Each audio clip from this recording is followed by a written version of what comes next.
Have you ever observed those who claim to have been born again?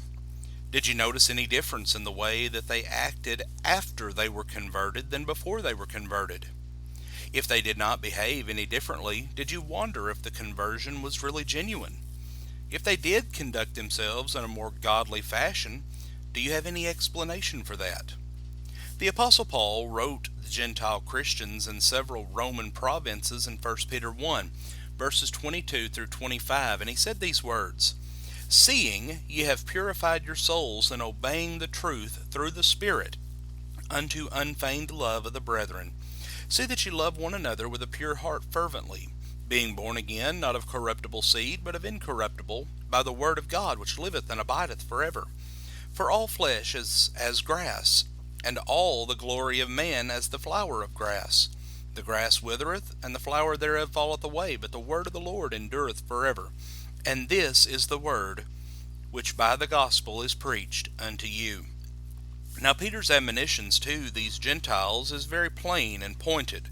"Wherefore, laying aside all malice, and all guile, and hypocrisies, and envyings, and all evil speakings," 1 Peter 2 and verse 1. The word "wherefore" in this verse suggests that because we are born again, a new life is demanded. His language here is very similar to what one reads in some of Paul's epistles, such as Romans 13 and verse 12, where he says, "The night is far spent, the day is at hand. Let us therefore cast off the works of darkness, and let us put on the armor of light." Well, some of the attitudes of Christians are not to practice anymore those things mentioned in this verse.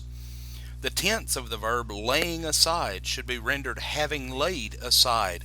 That is, when one became a Christian, he was supposed to have put off the old man and put on the new man, Colossians 3, verses 8 through 10. We're no longer to be conformed to this world, but be transformed by the renewing of our minds, that we may prove what is that good and acceptable and perfect will of God, Romans 12 and verse 2. As Christians, we are to lay aside or to put off malice.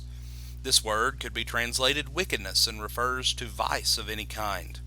Sometimes the Greek is rendered evil, wickedness, maliciousness, and naughtiness. In order to determine what malice or wickedness is, we must examine the Bible to see what God has said on the subject. Christians are also told to put off guile. The Greek word translated guile was used of bait used to catch a fish.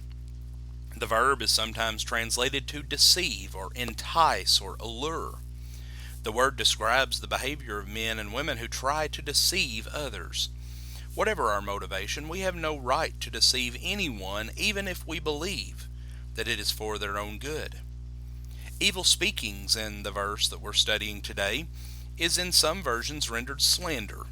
The literal meaning of the word is to speak against. And how tragic that anyone, especially Christians, would speak evil of others and destroy their good name. We would do well to remember those words from the very mouth of Jesus. "For by your words you shall be justified, and by your words you shall be condemned," Matthew 12 and verse 37. Peter also mentioned in our text hypocrisies and envyings.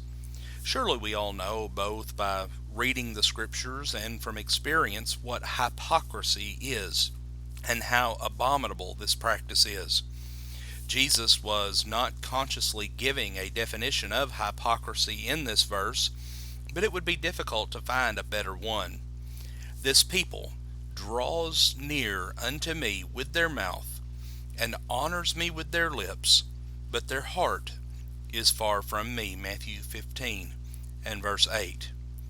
Envy is the hateful attitude of feeling displeasure at someone else's good fortune. And Peter expected that Christians had laid aside these very unchristian attitudes and actions. And the question that we must ask ourselves today is this: if we are Christians, have we laid these things aside? Have we allowed conversion to really take place in our lives? And are we allowing the Word of God to have that transformative effect that it is supposed to have upon our lives? If not, then my encouragement to you today is to make a change in your life. Realize those things that are separating you from this position of faithfulness to God, and remove those things from your life, because heaven is far more important than anything that this world has to offer. So let's make a change and live a faithful Christian life. Thank you for joining us today, and have a blessed day.